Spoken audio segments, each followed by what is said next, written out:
Hey guys, so today we're going to start with the topics as mentioned in the title, that is heat capacity, molar heat capacity and specific heat capacity. So heat capacity, that's the first topic of our video, heat capacity. So heat capacity is defined as the amount of heat required to raise temperature of a substance by 1 Kelvin or 1 degree Celsius. So it is represented by capital C. So capital C, heat capacity, is equals to heat required upon a rise in temperature.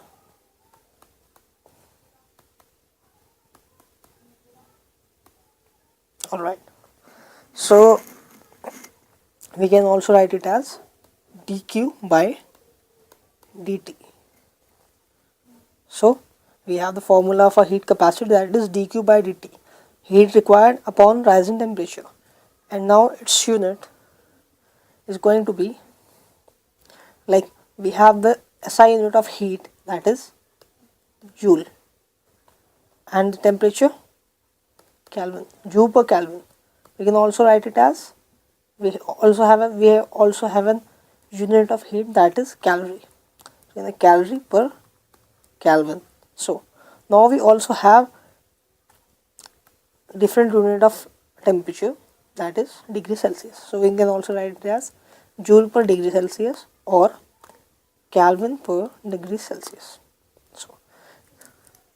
So heat capacity, amount of heat required to raise temperature of a substance by 1 degree Kelvin or 1 degree Celsius, represented by capital C, heat required upon rise in temperature dq by dt. Alright, units are mentioned here. So now the next topic of a video is, and one thing I have to mention here, like heat capacity.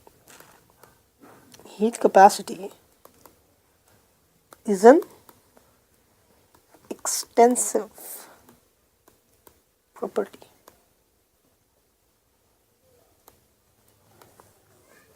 Here extensive property means that it does depends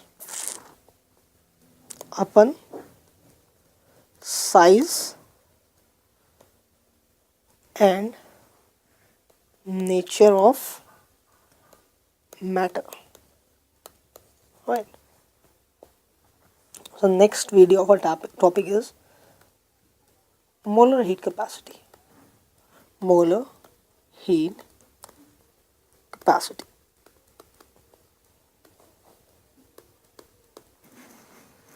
So it is defined as the amount of energy or heat required to raise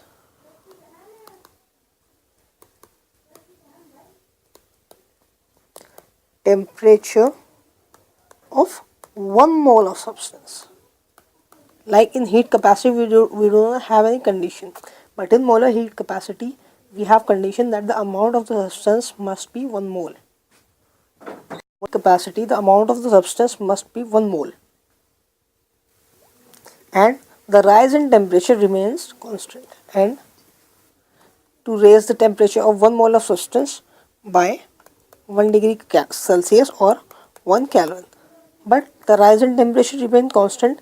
But in molar heat capacity we have a condition that the amount of substance must be 1 mole. So we represent it by capital C and suffix m. Cm is equals to molar heat capacity by number of moles. Alright. So the formula of molar heat capacity is heat capacity upon number of moles. So we can write it as C. That's the representation of heat capacity as we have just learned above, and number of moles N. Now we can also write C as dq by N dt. Like we expand C here as dq by dt as mentioned above, like the formula of heat capacity, and N is the number of moles here. So now, as just we have learned above that heat capacity is an extensive property, but molar heat capacity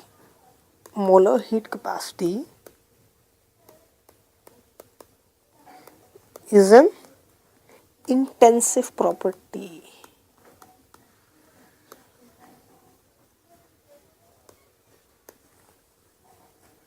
Why it is an intensive property? Because it is a ratio of two extensive property. Like we have heat capacity, that is an extensive property, and here N number of moles, it is also an extensive property. So extensive upon extensive is equals to intensive. So molar heat capacity is an intensive property. That means it does not depends upon size and nature of matter. Alright, now here comes the unit of this topic, that is the molar heat capacity. So like joule per Kelvin, joule per mole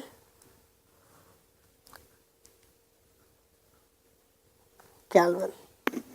Like we just have increased mole because of N number of moles here. So second unit is calorie per mole Kelvin, and when we just replace Kelvin by degree Celsius, it comes joule per mole degree Celsius or Kelvin per mole degree Celsius. Right, now we have a third topic of our video, that is specific heat capacity. Specific heat capacity. Alright, specific heat capacity is the amount of heat or energy required to raise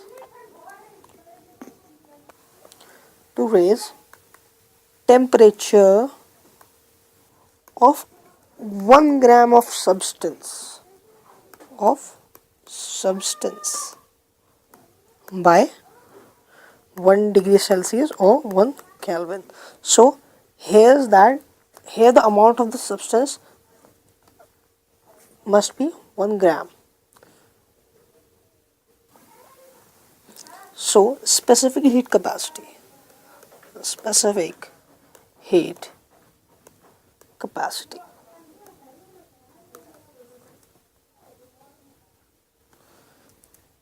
it's represented by small c equals to Cm molar heat capacity by molecular mass of the substance. So we can also write it as dq by N dt, that is the expanded version of molar heat capacity, and molecular mass is equals to m. So specific heat capacity is equals to dq by m n dt.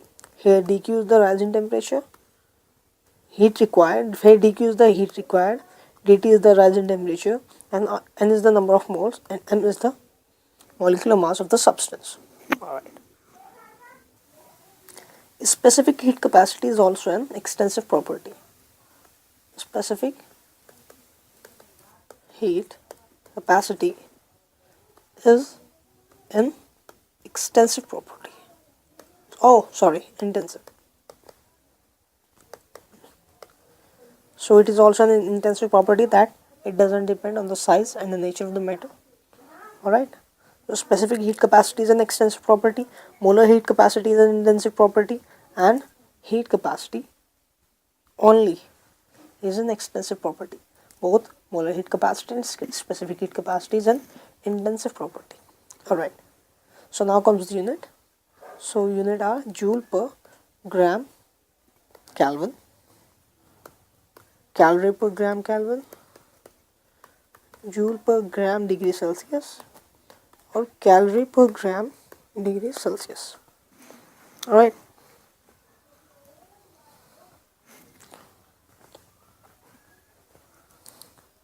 Now here we can define 1 calorie. What is 1 calorie? So like 1 calorie is the specific heat capacity of water. So as I've defined above, specific heat capacity means that amount of heat required to raise temperature of 1 gram of substance by 1 degree Celsius or 1 degree Kelvin. So that means 1 calorie is the amount of heat required to raise the temperature of water by 1 degree Celsius or 1 Kelvin. Right. So now we move on for the next, that is CP. That is the most asked question. CP and CT, heat supplied at constant pressure and heat supplied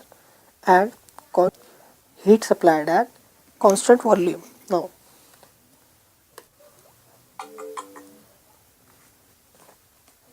CP. What does CP means? Heat supplied at constant pressure. So heat supplied at constant pressure is equals to CP. Alright. It can be written as dq by dt at constant pressure. So now it is mean that how is dq is written as delta H. Now when we move on to the first law of thermodynamics, that states that change in internal energy, that is delta E, equals to Q plus W. Q is heat supplied and W is work done. Now at constant pressure, delta E, so Q, constant pressure is, so at constant pressure heat supplied will be QP and W will be minus P delta V. Alright, so we move P delta V on the other side of the equation. So we acquires QP is equals to delta E plus P delta V. Minus sign converted into plus sign after getting there. So when we compare it to the equation of enthalpy, that is delta H equals to delta E plus delta P delta V. Alright. So we understand that QP is equals to delta H. So here we have heat at constant pressure. So we can write it as delta H. The formula of CP, heat at constant pressure, is equals to change in enthalpy by change in temperature. Right. Now the second comes CV, that is heat supplied at constant volume. So CV is equals to dq by dt at constant volume. So now at constant volume, we just recall the first equation of thermodynamics, that is delta E, change in the internal energy, is equals to Q plus W. So now at constant volume, delta E equals to QV, heat supplied at constant volume, plus W could be written as P delta V. Now when volume is constant, delta V, that is change in volume, will be equals to 0, and ultimately P into delta V is equals to 0, that is work done is equals to 0. So delta E will be equals to QV. So heat supplied at constant volume, QV is equals to delta E, that is internal energy. So at constant volume, heat supplied is equals to internal energy. So now we can write heat here dQ as delta change in internal energy. So CV equals to change in the internal energy, that is equals to delta E by delta T. Now here comes the Mayo's formula.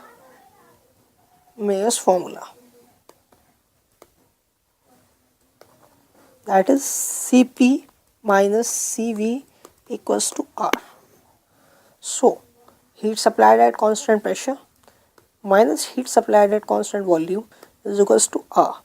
Here the value of the R would be given to you in the question, and Cp and Cv you can find by delta H by delta T and delta E by delta T.